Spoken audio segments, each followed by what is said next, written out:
So how many people here are already architects? How many people want to be architects? How many people are just like developers or operations? All right. It's good to know the enemy. No, I mean, it's good to know the people we work with. Collaborate together. We have shared objectives that we're trying to do, which is building software for people and solutions. So it's good to have this shared understanding. Have any of you guys already looked through the Well-Architected Framework before? All right, are you pretty familiar with it, or have you just kind of skimmed it? You skimmed it. Yeah. There's a lot there. Like hopefully this will help. This is the Cliff Notes version maybe. But with a little my take on it. So you'll be fine. We're gonna get started in a couple minutes.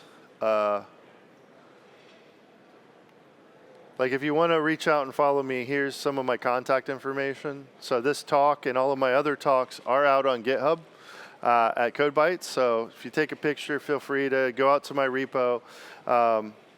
Like the slide deck's actually hosted on GitHub Pages. Like my whole blog is hosted on GitHub Pages. So like if you go out there, like literally it's like, here's GitHub and here's all my talks and here's this one. And if you go to it, it's like, all my slides are there in Markdown, and then you can just click the link and look at my talk, which is just in a browser. Makes life easy for me, because I'm lazy. I don't want to have to worry about PowerPoint and sharing stuff, so feel free to connect. I see the timer started. I figured we had a couple minutes till it actually started. Is that right, or are we going now? I don't know. We'll figure it out. Make sure if you're on the edges and there's empty seats in the middle, maybe scoot in a little bit. Like I was telling yesterday in our reliability talk, let's do some bin packing on the Kubernetes cluster, maybe defrag the hard drive a little bit, and just make some room for everybody. Nobody likes to step over each other trying to get to those sweet, sweet middle seats, or if you guys like, we got some front row seats. I got room for hecklers. You know, offer stands.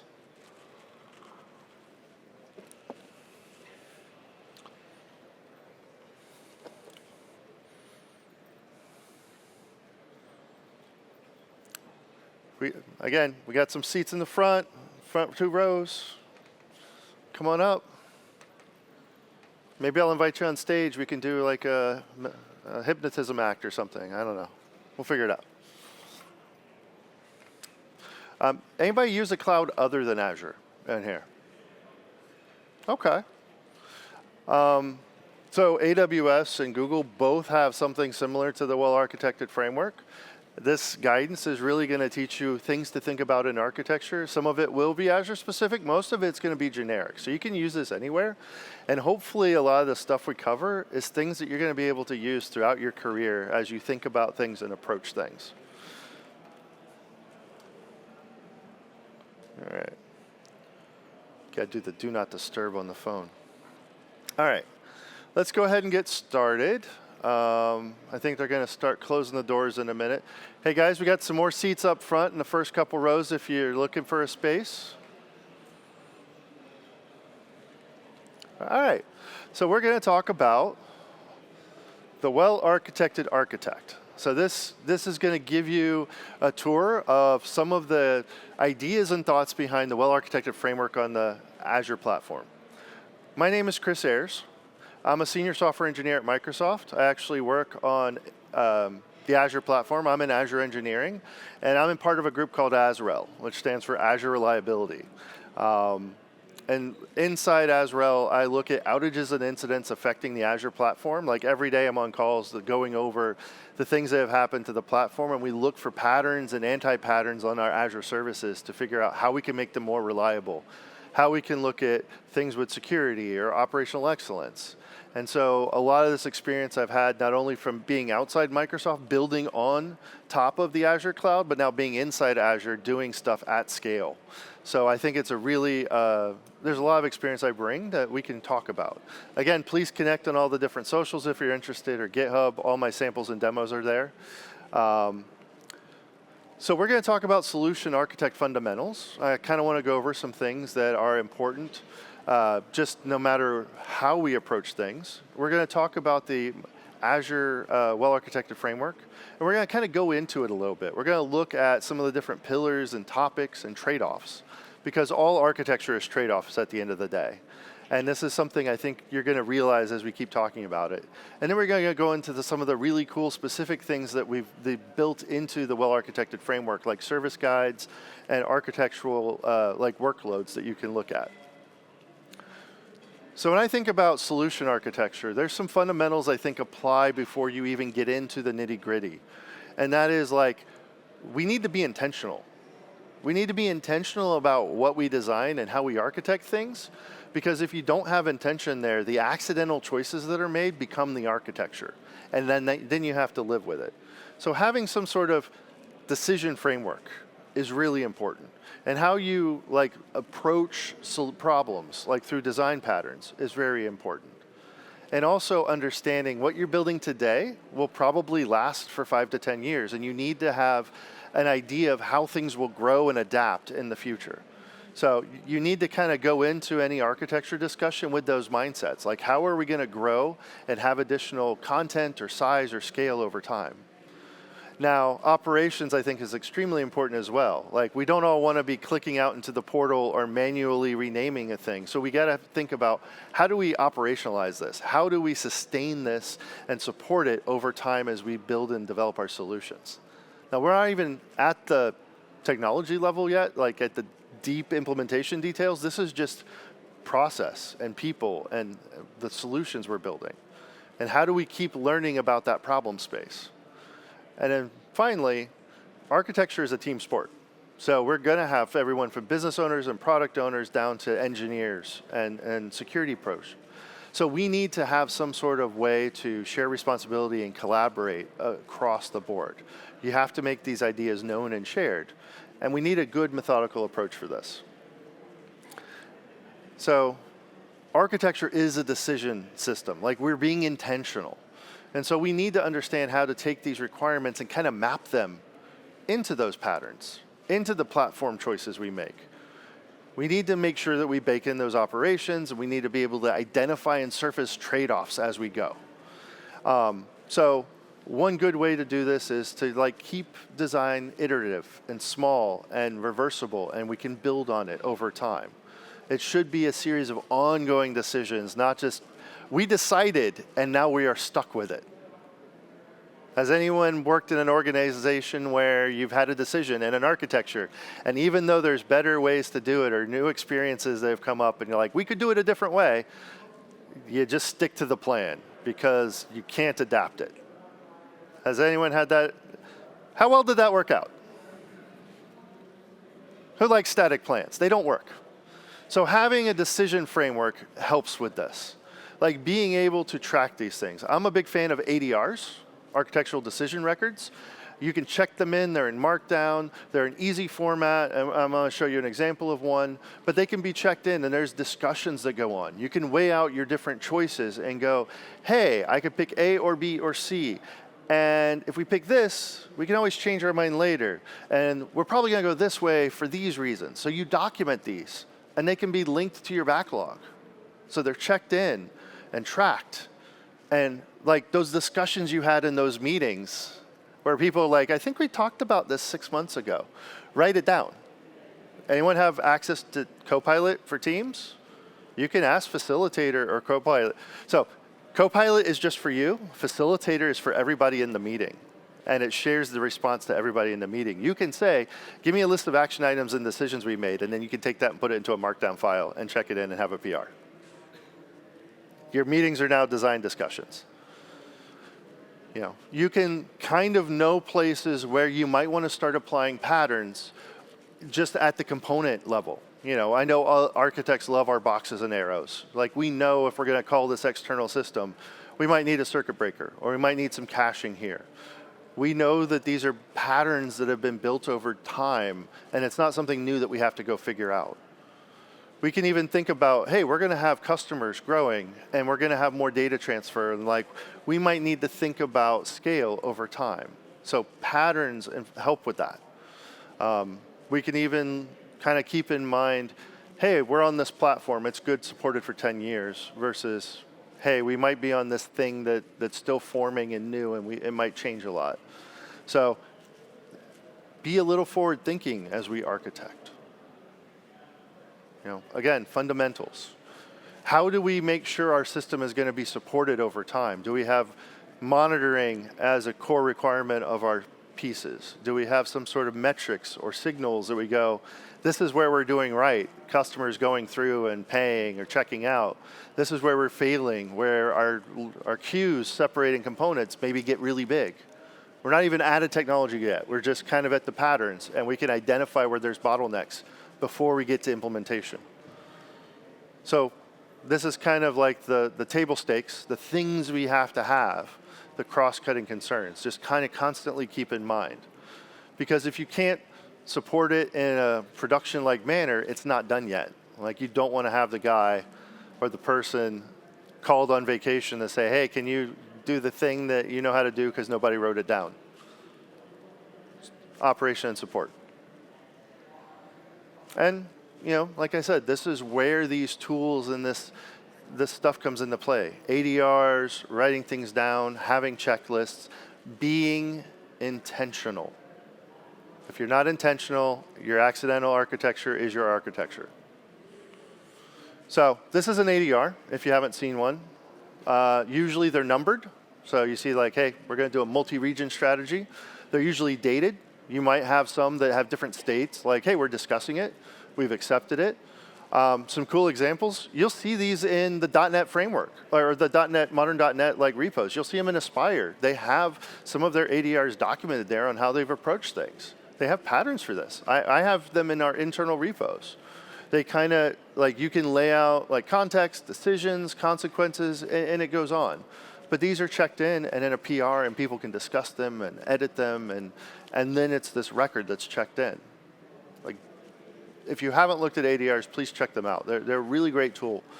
And understanding design patterns.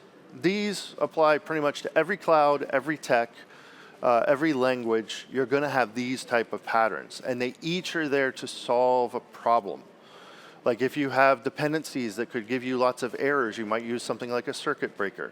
If you're trying to get access to a secure resource temporarily and you don't want to like worry about some security constraints, valet key. So being familiar with the patterns increases the tools in your toolbox. All architecture is trade-off decisions, and so understanding some of the tools that you have there help. Now, if you guys haven't played around with it, I would highly recommend that you go out to the Azure Architecture Center. Now, in the past, when I used to go out here, this was a lot of Microsoft CSAs that loved to have impact by drawing boxes and arrows and making an article. This has changed. Like I worked with the people in the Architecture Center. They have cleaned this up. There are specific things in here that are really, really well thought out and good. And so like, it's not just boxes and arrows. There's clear rationale and workflow to discussions of components and constraints and why choices are made. This is what we think about, or what I think about when I talk about architecture.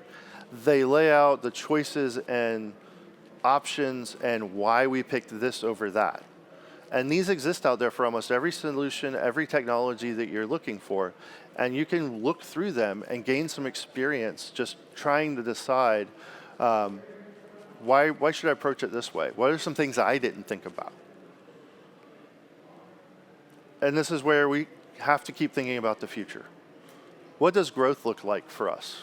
Are we going to see the same level of data in our system? Will our queries and our APIs perform the same today with 1,000 users as they do in 10 years with 100,000 users? Are we going to have a big O problem without realizing it? Are we going to have a latency problem if we expand from the West US to Eastern Europe? Will that cause a latency problem? What are ways we can think about today to have that baked into our plans? What about compliance? Does our solution maybe need data residency? Like we have to keep it in EU data centers, or we can't process it with AI outside of it. Like, are there considerations that we need to keep in mind, just being aware of where we're operating? So these are things to think about in the fact of change. And like, I'm always paying attention to what's coming. Like, I'm paying attention to research projects and the packages are being released in preview. But like, that's just me kind of taking the pulse of the industry. Like, just, those are important things to do. Like, not have your head down and just rely on the things you've done for 5 or 10 years. It might be, keep your eye on the horizon to see where people are looking at and innovating. And I'm going to come back to this a lot because this one hits reliability and security and so many things. Really avoid single points of failure. Like, we have whole initiatives inside Microsoft looking for identifying what we call SPOFs, single points of failure. These are bad places to be. They affect performance, they affect reliability, they affect security, they affect all sorts of things. So be aware of that. There's definitely, and I'll talk about vendor lock-in, like there's definitely a concern with that, but don't worry, I'll talk about that a little bit more. And of course, I mentioned supportability, logging, observability, having some sort of state of the system. Like, these are table stakes for every component, no matter what we're doing.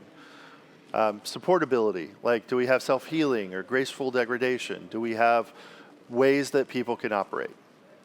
We're going to spend more time on this as well in some of the pillars as we dive a little deeper. I'm a big fan of learning, including helping my team get educated. Now, there's lots of learning paths on Microsoft Learn. Does anyone go out to learn from time to time, learn.microsoft.com? Okay, that's most hands in here. For those that didn't raise your hand, learn.microsoft.com, like, we pretty much revamped all of our learning a couple years ago, and you can come out here and get pretty much training on anything. They have paths for, hey, I need to learn, something in Azure. I really, really care about AI search. Well, I want to look at it from a data scientist point of view or from a developer point of view. I want beginner. I want to dive into learning paths. So I can come in here and really target my learning to languages. There's stuff on React and Node and Python. There's stuff on C#. There's service stuff. There's patterns. I can dive into the thing I'm trying to learn self-paced. And they'll even spin up sample subscriptions so that if I don't have a lot of resources, I can go in to learn and spin up the resources to play around with the thing while I'm trying to figure it out. Because I can't design a solution in the dark. I need to have the resources. That's also where all of the learning is. My teams also internally, we have lunch and learns, once a week. And we have our team meetings where we share learning. Like, somebody might have been like, hey, I started playing around with this new technology. I want to show everybody Aspire. Hey, I want to play around with this thing. We were playing around with AI Foundry. And we're constantly talking with Copilot in ask mode, explain some of these choices and how I might do it better. Not even agent mode, just ask mode to get queries. We'll bring up Copilot and Facilitator from our meetings and say, hey, treat this as a design session and help gather requirements. So we share, and we also engage. That's why I'm here, conference speaking. So there's lots of things that I would recommend because you're going to get cross-pollination from people outside your bubble. The other thing is you need this collaboration across your org. As an architect, and as you're doing architecture, you need to talk to product owners because we're trying to fulfill product requirements. We're trying to deliver a solution to a user that fills a problem space. As an engineer, I love digging into the engineering problems, and it's fun, but that fun needs to have a direction and an outlet that solves a problem. And it needs to do it securely. like the way that you need to do it so that your org doesn't get hacked and you're not having problems trying to patch on security later. You need to think about things securely from the beginning. And having all of these different personas, like a site reliability engineer or a data scientist, can help feed in the best practices across all of these different domains. Almost every cloud provider will have some sort of like cloud solution architect that will help give you advice or give you guidance or help you find patterns. So there are lots of resources for you to connect with and reach out to as you're designing. And finally, again, write this stuff down. Not just with ADRs, but also diagramming. I use Draw.io a lot. I use Mermaid all the time. If I'm in a meeting, I will bring up mermaid.live and start doing a diagram while we talk, or I'll do whiteboard, or like I said, Draw.io. Copilot can now spit out mermaid diagrams. Like you can ask it for a mermaid diagram and have it give you the markdown for that, and then just I paste it into a doc. Like using ADRs, using wikis, like don't just keep this stuff in your head. Write it down. There's a lot of people that do not understand until they see the diagrams, until they see the boxes.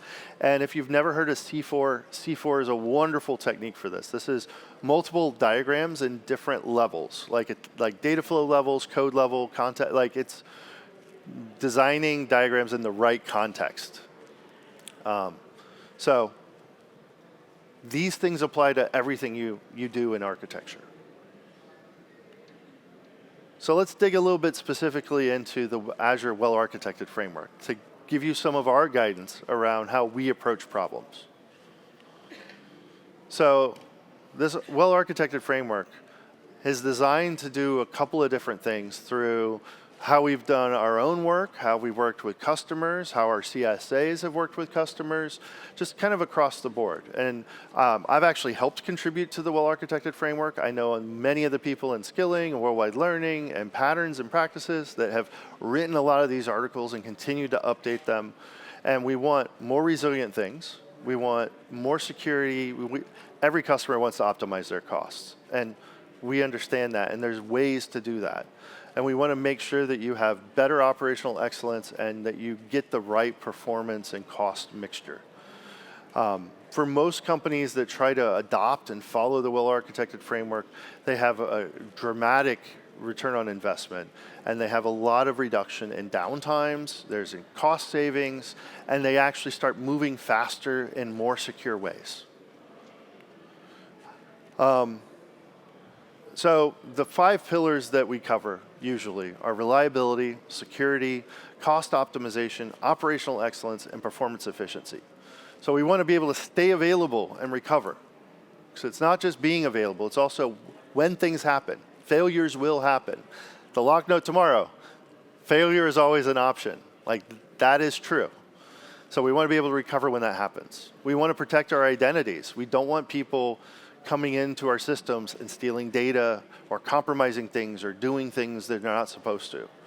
We want to be cost effective, so maximizing value per operation.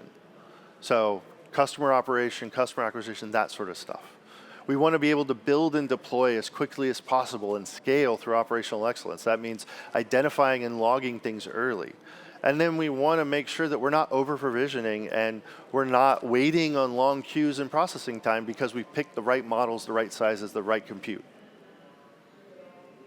This is not something you need to do once. This is really something you should kind of go back and reassess, like set up processes, set up patterns like, hey, let's review this monthly or quarterly.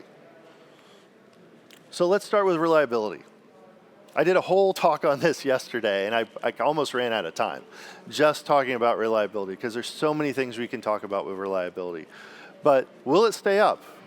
Will it recover?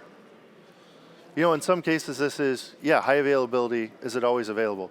In some cases it's, we're under load, can we start turning off parts of the system to still keep running?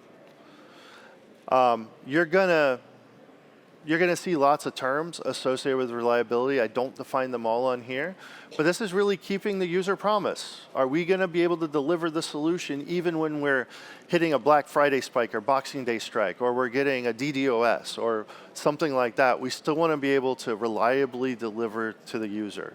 And that might be an SLI, or internally for engineers, that's an SLI, a service level indicator. But for our customers, that's the SLA. That is that lawyer contractual agreement of performance or uptime, where if you miss it, now you have to pay them back. We don't want to breach SLAs. Nobody likes breaching SLAs. Maybe we got to make sure that we hit our RTO and RPO, which is the recovery time objective and recovery point objective. How quickly can we get back up? And how much data are we allowed to lose before something really bad happens? On like a big sales day and the e-commerce sites I've worked on, one thing we do is we start turning off recommendation engines as we're spiking in traffic, because they're already on the site looking at items, trying to buy them and pay for them. We don't need to recommend more. That just takes up extra processes. Let's take more money instead of recommending more things. So what systems are critical to your operation? And how do we detect and recover from them? You have to engineer in resiliency from the beginning. You can't just find it later and hope it works out. You have to think about it. So maybe that means we're going multi-region. Maybe that means we're using availability zones. That might mean we're doing chaos testing. So we're testing what happens if we break our system. Like, do we do end-to-end user stories? Like, we're going to test, can they log in and add the thing to the cart and pay and check out? Like, do you think about in the design what that end-to-end story looks like? Your backup regiment, do you back up? Do you test the backups? And how do you fail over? Now, I'm going to speed through some of this stuff because I want to show you the resources directly, but like, you might have a bunch of metrics that you really need to track just for reliability. Maybe success rate. Maybe all you're caring about is success rate. But if you're a big SRE shop or you've thought about it and you have error budgets, which is like the amount of pain you can kind of suffer before you need to stop building new features and you need to start focusing on making everything work right. The MTTR is your mean time to recovery. Like, if you're having a harder and harder time to recover, maybe you need to stop and focus on that a little bit. Like, do you do restore drills? Like, have you tested what happens when it breaks? So these are different levers that you can measure. And with every system, you don't go from 0 to 100. It takes steps. Maybe our first step is just making sure we have going from a VM to multiple copies. Maybe our next step is let's go multi-region or multiple availability zones in a region, and let's expand our resiliency on that service so that we can start surviving bigger and bigger losses. Maybe we go multi-region if we're somewhere big and we have some reliability concerns. It just takes a small step to start making progress. You don't have to design the full end thing every single time. You just have to be aware of it.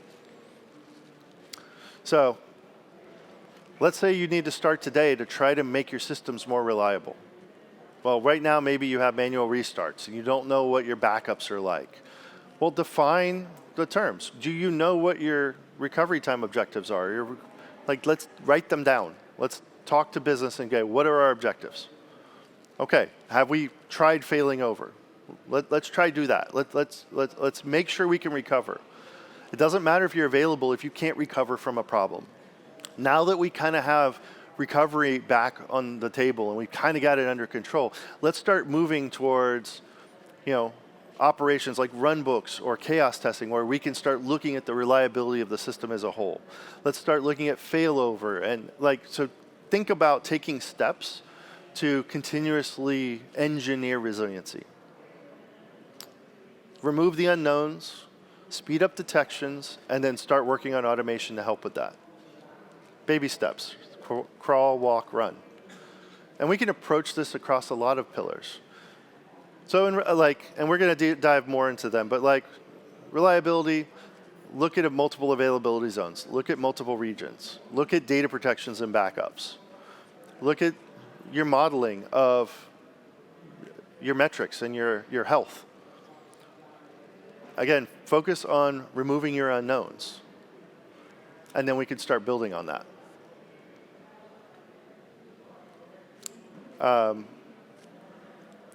And I'm not going fully into it, but in our framework here, each pillar, we actually have quite a few different principles here that you can go and read much more in depth. So reliability has a number of articles here, and then it dives into things like the design principles. And I covered a lot of this yesterday with, not every company is a Walmart. Not everyone needs 100% uptime 24/7 around the world. Some just need in your nation 8 to 5.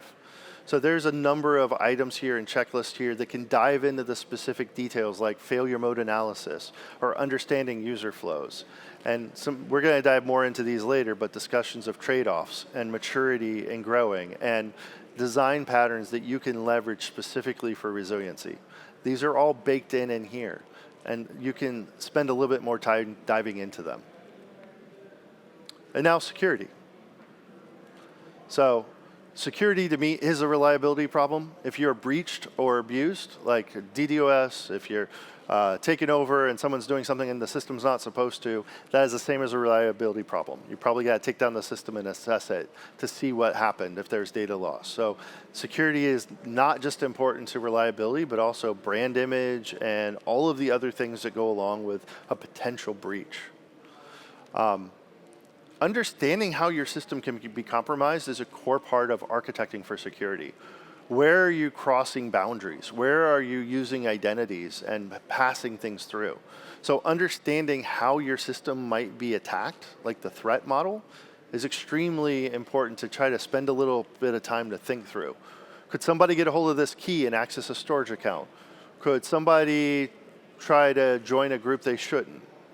So what is your least privilege that you can use? Can you segment like the admin personas from your user personas so that people can't use the same flows or endpoints? I know when I've worked in organizations, sometimes they're like, the system works great. Let's not worry about this version. We'll do the version upgrade next release in 6 months. Well, the hackers know about that patch. They're going to be exploiting it day one. So if you don't apply it, they're going to find it. You have better luck these days applying a patch and potentially having a problem from a bad patch than you do not patching and being hacked. Like the odds of you being hacked versus a broken patch are much, much higher in the hack direction. Like pretty consistently apply it as soon as you can, and like there will always be either another patch if it's bad or you're going to get a major problem. So you have to think about security at every step of the way. Everybody on the team needs to think about security. Zero trust is one of the biggest things. Like we have MFA on all of this stuff. If we have secrets, we're using something like a key vault. I try not to use secrets at all. I try to just use RBAC, so identities, managed identities between our components. There was a great talk earlier on passwordless and getting rid of your keys. Like this is the recommendation from Microsoft. Like no keys if you can help it. No connection strings, like RBAC, managed identity, all the way. We use virtual networks and segment networks so that different components that have no need to talk to each other don't talk to each other. So in case somebody does get in, because you always assume breach, they still can't talk to stuff because you have segmentation in place. There's some great tooling in Defender for Cloud that can identify problems and help out, and always log in one place so that you can have a holistic view of what is happening. And nowadays, we've got new concerns with AI. As we start using AI, there's stuff to help protect us from adversarial prompting and additional poisoning that people are trying to do with AI. Some metrics that you can leverage. The Azure portal and Azure tooling has secure score that will scan your inventory and give you recommendations based on configurations. Like if you have a public storage account available or HTTP enabled, these will show up and they will help you prioritize things to go take care of before they become a problem. do you have all of your employees with MFA? Like, do you have vulnerabilities patched, time to response in a very quick time frame? These are important things to kind of pay attention to with security. Again, like we use things like front door with web application firewall rules to help protect against DDoS. We have DDoS protection on endpoints. We'll use App Gateway in front of our APIs and services. We use private endpoints for everything, so you can access the API through the gateway, and then it's on a completely separate network with all of my resources, so you can't see them. We're using Key Vault, we're using encryption, and we have centralized monitoring and tracking with a SIM. So everything's traceable and containable. If you are not familiar with Zero Trust, please go look at the Zero Trust documentation. You can find it all across, but like always assume breach and always try to practice segmentation and containment. And so here, like as we might progress and accelerate securing our identities with MFA, trying to make sure that we start patching and hardening our libraries and dependencies, and then start scrolling up through like segmentation. Can we start pulling apart services and isolate them? Can we start really thinking about how our systems are under attack? What's our threat model? So MITRE ATT&CK framework is a great thing to go look at if you've never heard of it. That is a way of thinking about how people approach systems and attack systems and breach them. And then making sure you have enabled things through automation. So, Sentry. Yeah, so SOAR and SIM automation, and just kind of making sure that's part of your workflow. That all helps. So identity, secret management, segmentation. This is how we have to think about things. The days are gone where we had an N-tier application with, like a demarcated zone, the DMZ, and if somebody was inside the DMZ, everything was fine, and if you were outside, you were an attacker. People get inside the DMZ, inside your network all the time, and as soon as they're in there, if they can just move laterally and explore and take over, it's bad. And so we can't keep building like we did 10 years ago. We have to kind of isolate and segment across the board. Cost. This one constantly comes up. Usually when I'm talking about reliability, cost is the biggest one. I would say most people don't know who owns all of the services in Azure, so tagging and ownership is super important so that you can actually know someone to go talk to. In Microsoft, like all of our resources have to be tagged and associated with like service tags and ownership. But then on your subscriptions and resources, you can set budgets and alerts and say, hey, if we go expend $1,000 a month, maybe we should, if we predict we're going to hit that, maybe we should go ask questions. We can also configure things to auto scale, so we turn them down when we're not using them overnight, or we can tie that business ownership and budget to a specific epic in our backlog, so we can start documenting these things. If you're not looking, who knows what's being spent, and that's a problem. So unmeasured cost is uncontrolled cost. You can actually set up Azure policies so that every resource is tagged. Like you can set up a policy that if they haven't tagged the business unit, that it's required, and then you can force people with ARM or Bicep or Terraform to have to tag their stuff, or in the portal to have to tag their stuff. That way you have traceability. On your VMs and other resources, you can auto shut down, or you can schedule it to shut down overnight. There's opportunities to right size and do commitments. So you can do like 2 or 3 year reservations on resources so that you pay less, like 40% less in some cases, for the same resource if you know you're going to build a thing. And then for dev, you can even do spot instances, which might get taken away, but they're like 25, they're quarter of the cost in a lot of cases. So you have a lot of options. But if you're monitoring and looking for spikes in cost or spend, you might catch that hacker that got in and spun up a Bitcoin miner, or someone trying to run things on your cluster. You have to monitor it. Some good metrics here might be idle spend. Like how much is it, like an ACA cluster, if I have an app that's turned off? Like what does that cost look like? What if we bought a commitment of 1 year, 3 years, will that save us something? Like what does that ratio look like to our current spend? And like when we look at an operation, how much does how much does it equate to as we kind of break it down? I am a huge fan of tagging and budgets. Like that is the easiest thing to do, and it gives you visibility. You can break it down by resource type. You can break it down by resource group. You can break it down by subscription. But tagging gives you this holistic view kind of across the board. Again, auto scaling, spot instances. You can leverage different types of storage.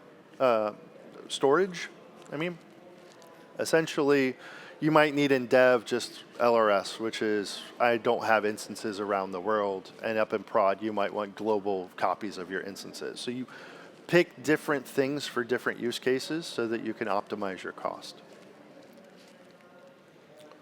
And again, we kind of have this way of maturing. Like if you're just starting out, the tags are this first thing to do. That is your primary thing to go with right away, so you can start getting an understanding of where we are, and then have someone responsible on cost to start asking the tough questions. Why is this one team spending 5 times as much as this other team?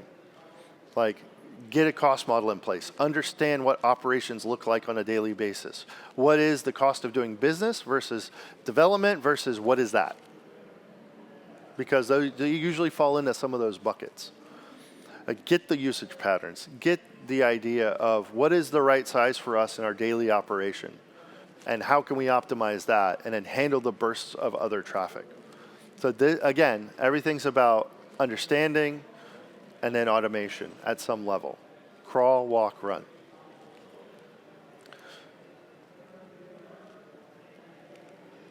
Yeah, and like I said, the very first thing I do is get the tag policy in place. Like if you don't have one, this is going to really shine some light into what you're trying to do. Policies really will help with that. Yeah. So, operational excellence. I actually love this pillar because I came from a DevOps world. And for me, DevOps is a cross-cutting thing that touches everything, and this kind of shifts into SRE and platform engineering. This really, to me, is the processes that we operate on. Like, do we have a process for deploying code? Do we have a process for deploying a hotfix? Do we have an understanding of our system? Do we have an understanding of like how it operates and how it breaks down? Like, so I think about instrumentation, and I think about deployments and monitoring and all of those things that kind of go together to streamline everything else. How do we do incident response? How do we do scaling? How do we handle our build and deploy? All of these things fit into operational excellence. If you're reaching for your mouse to go to the portal, you're probably missing some automation step that makes it so I can just check in and we get approved and it flows through the system. I don't want to write a CLI script. I don't want to run a PowerShell script. I don't want to click on the portal. That shouldn't be happening. Like, I should be able to monitor a rollout, roll back. Operational excellence, I think, helps define all of that. So we have gated CI/CD. Do people check in code with breaking tests? Does it compile? Has anyone had to deal with, you pull main and you try to compile it and it breaks? Is anyone still dealing with that in 2025? Yeah.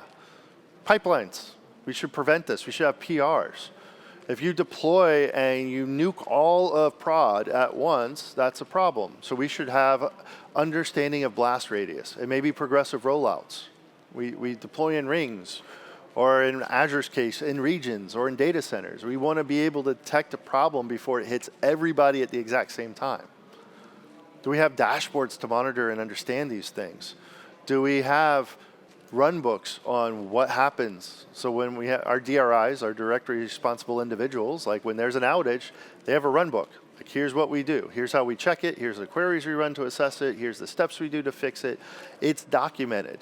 And you'll even see after an Azure outage, we have these things called PIRs, post-incident reviews. And many of them we publish publicly out on the Azure portal. You can go look at them, and we blamelessly kind of look through what happened and how it happened and how we could prevent it from ever happening again. Oh, we screwed up here. We didn't have a step here. We manually did this thing here. We misunderstood this condition. blameless retros are super important. Just like pilot crashes or hospital things. Like you just need to be blameless in it and just understand the state of the problem to fix it. It's about fixing it. It's not about blaming, right? So again, key metrics, these are almost like DORA metrics. How often do people deploy? How often does a deploy cause a failure? How long did it take us to figure it out before a customer told us we were down? Nobody likes having a customer tell them their system's down. Fix the monitoring, find out first. And so, yeah, using rings, using PRs, using telemetry, let's figure this out. And again, start having some shared ownership. That might be on-call people that rotates so that everybody, not just operations, but developers, operations, some product owners, understand roles and pipelines, and like get your automation in place where you have to build and deploy in a consistent, solid manner.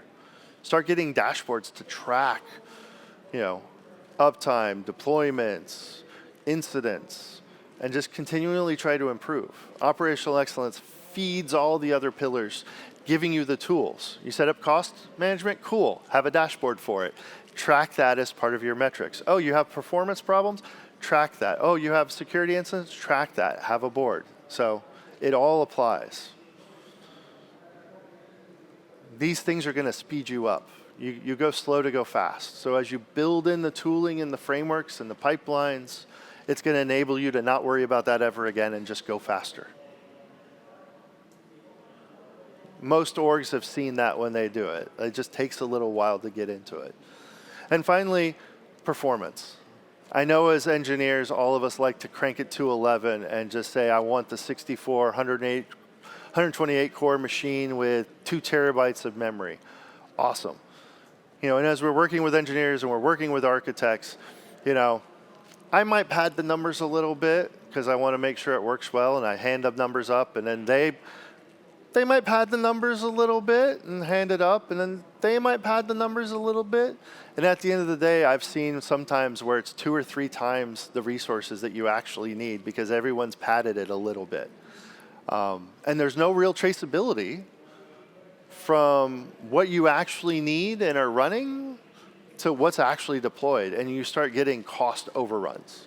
Has anyone ever had that happen? Like everybody just bump it up a little bit just to cover your bases, make sure it performs, and then you get an Azure Advisor alert that your CPU's at 3% all the time. So understanding that you could do elastic scaling, that you can go to bigger instances, that you could have more instances of compute nodes, that you can optimize your data with partitioning and caching. Have you actually experimented with your code through load testing or performance testing to identify what actually are the hot spots? When we draw boxes and arrows, we don't actually know sometimes what the system does under load. You have to run it under load to see what actually happens. So I usually do soak tests. If our SLA is 100,000 users, you run it at 100,000 users for a couple hours. Because a lot of times you'll everything works fine, and then one component or queue starts to build, and you go, oh, that's where the hotspot is. You have to run these things under load. You can spike and go above your load, and then see what falls over and what breaks. You can do stress tests, but I like to do capacity tests, soak it at what I'm supposed to be able to do. We can then enable auto scaling on the components that need it. We can add caching on the places that might need it. We can look at our data, and as it scales, that 10-year view of 10x growth, does it start hitting big O? Maybe we can do caching. Maybe we can do sharding. So we understand the actual performance of our system. Who's actually done performance testing? It's a little different than just looking at the boxes and arrows, is it? Did it always follow what you thought it would do, or did the system behave in its own way and you just had to adapt? Almost every single time the system does what the system does and you need to adapt. So look at your SLOs. Are you meeting them? How can you improve it? Look at your cache rates. Are you actually hitting and using your cache? Does it do what you think it does? It might not, based on user behavior. Are you having auto scaling enabled? Does it scale like you expect to handle load? I always tell people, if you have like an 8 to 5 and you know your regular schedule, enable scheduled scaling in addition to auto scaling to handle peaks. That way you have a little bit more control. You can use all sorts of these different techniques through auto scaling and async queues and Redis, but you need to know what to scale by identifying it. So what's your performance metric? What's your SLO? You can't just say handle all the users. What's the ones for the workload you're dealing with? Do you have metrics and logs instrumented in your application to tell if you're handling that? Like, can you even run a load test with that number to try to validate the system? And now can you start doing things of automation and scaling and really trying to optimize? Again, everything is based on information before anything else. So use meaningful metrics and use meaningful profiling to kind of get to where you need. You need a baseline to know what to do before you just start cranking things to 11, or you're going to be wasting money and time and effort. So let's talk about trade-offs. So almost every pillar has a trade-off with another pillar. And this is where the tough questions start to be asked. So maybe we really, really care about reliability and performance. So we start choosing things like, hey, I'm going to use global edge routing. That gives me maybe faster failover, lower latency at scale. Like if I need to adjust my security or operational excellence, I'm going to do strong identity and least privilege. So I have some things that are going to affect one or more pillars. Like I said, observability affects all of them because we need signals for performance, for cost, for reliability, for security to know if something's happening. If we do some investment in technology or effort, like ideally it should kind of affect more than one pillar. We don't want to just do an isolated thing. So almost all of these, like elastic capacity or compliance work, helps us with like security and operational excellence or cost. Like, and having those kind of discussions is awesome. But we also have like these tensions. So as we do performance, we want faster and faster latency, but security, you might need a little bit more time to scan things. And so, or more secure auth, that makes it a little harder to call. So you might need to go, do we need the fastest thing or do we need the most secure thing? And you start having conversations about what should we pick. Reliability and cost comes up all the time. If we're single region with availability zones, that's really low cost. We could check a box and in most cases it doesn't dramatically increase the cost. If we start doing multiple regions, now we pretty much duplicate all of our infrastructure. We're paying for everything twice. Maybe 1.5 times if we have it turned off or scaled down if we're doing active passive. But those costs start adding up as you start going multi-region or go, hey, I need multi-cloud, I need AWS and Azure. So now I'm going to have all this effort to engineer two things with additional infrastructure to handle routing and switching between them. Everything has a choice. Maybe we move really fast and we're deploying often because we need new features and we're updating things. That can increase our failure rate. So like this is where you start balancing things out, understanding error budgets and adjusting. Again, if we don't document why we're doing things, if we don't document the choices we make, that becomes our architecture. Like if we don't even talk about it and decide intentionally, it's still our architecture. So unstated trade-offs are accidental. Now, again, if we go in maximum reliability, our cost is going to be very impacted. If we go very strict security, it might affect our performance. Like, you know, we're starting to do like lowest cost possible. That's probably going to affect performance and reliability every day of the week. You know, we're going to have less compute, less resources available to do things. If we optimize for performance, it's going to hit our cost. If we go for rapid development, we're doing features, it might affect our security. So these are things that need to be talked about amongst the different personas, like what's more important, what's the business requirement we care about. And there are ways to mitigate some of them, but you're still going to have some impact to these opposing pillars. Yeah. So just really think about some of the decision points as you go. I usually lean into operational excellence first, specifically around pipelines and observability, because it enables everything else and it gives me data for additional decisions. So you're going to start off maybe with an existing platform that doesn't have all these things. You're going to be maybe reactive at the beginning and inconsistent. That's okay. We all grow and mature and learn. Get an inventory, get metrics, get data to start deciding.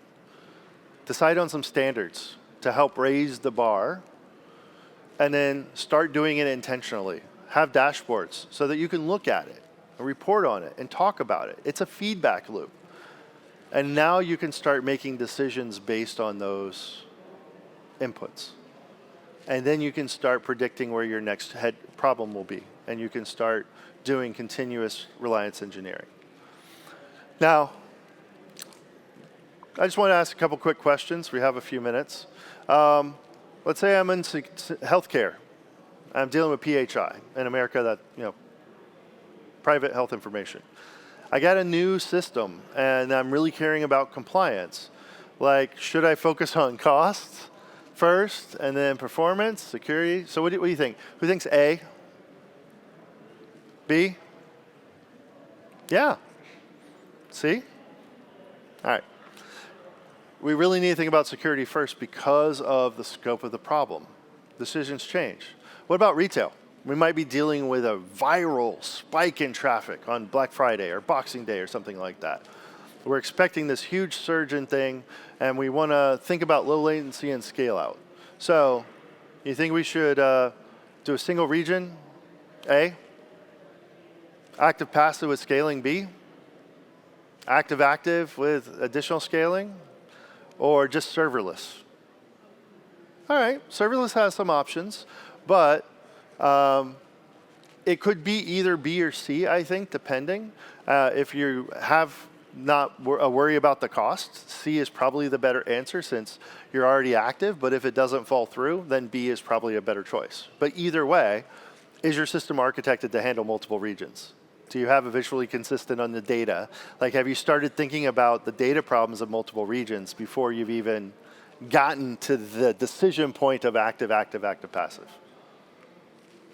What about legacy batch? Who's dealt with legacy batch? Oh man, so much fun. So should we just lift and shift the VMs, A? Microservices? Do we want to re-platform to managed? Do we want to fully rebuild with AI? It gets tougher, doesn't it? There's no really easy, good choices. It might be B or C, depending. Like, a lot of times the lift and shifting VM still has problems, but we don't have a lot of refactor budget.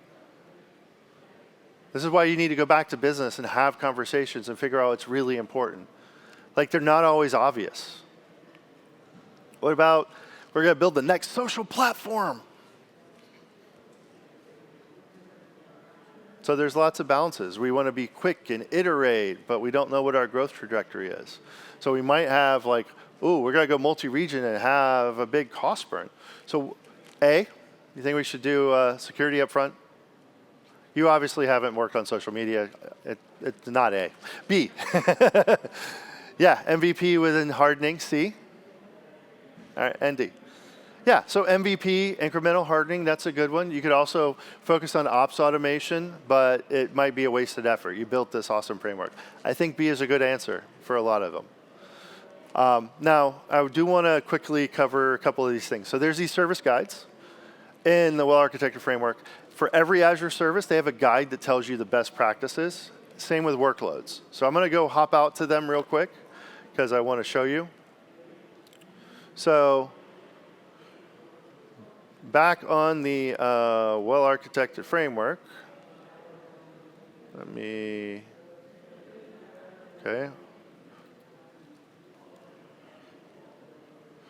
So here's the Well-Architected Framework. So we have these things called service guides. It's right here at the top. So let's say I want to build something on Azure App Service. Awesome service. Well, we've gone in here And for every single pillar, we've broken down the choices and options and configurations that you would use on app service to make it the most reliable.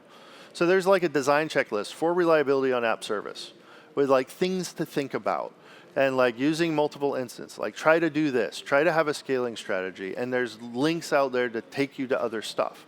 But then there's configuration options as well. So inside app service, it's like, go check this box specifically. Like do this specific setting on this particular service, and here's why. Now imagine that for every Azure service. Oh yeah, here's how to make it the most secure. Here's the security options that you should use, and here's the boxes to check to make it more secure. Same with costs. I'm worried about costs. Here's things to think about with costs. Here's the things to check. Yeah, we might want to use the free tier. That conflicts with the reliability one that says use a premium SKU so I can do multiple instances.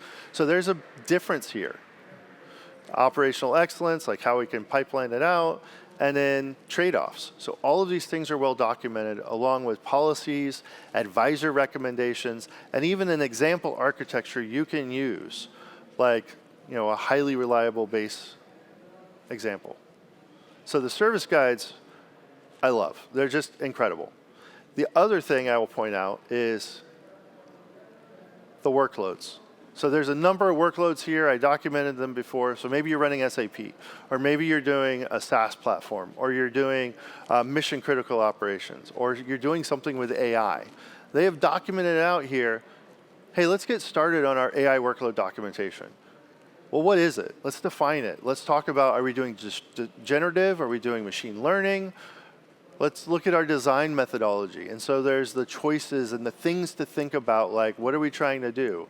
What are the principles we're building it on with reliability, with security, with operational excellence? Let's dig into like the different areas about application design or the data platform.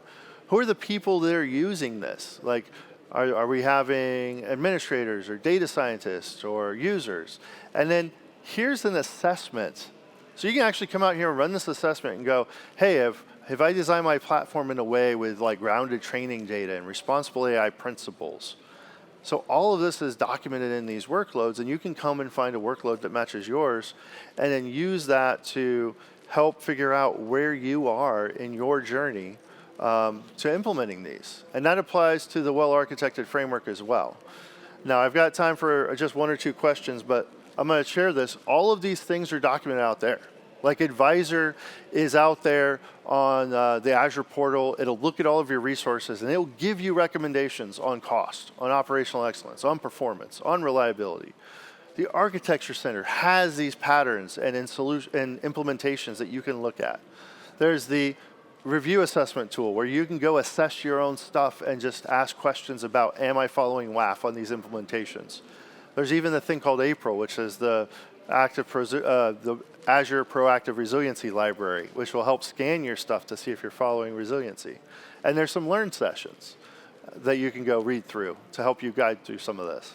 So I know I kind of just barely skimmed the surface on a lot of this. This is a huge topic, but are there some specific questions anybody has before we break?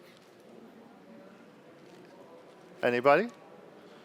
Well, thank you all for coming then. I want to make sure I thank all the sponsors and everybody here. Like, this has been an amazing con. Thank you guys for being here for the first one. And thank you for coming to my talk.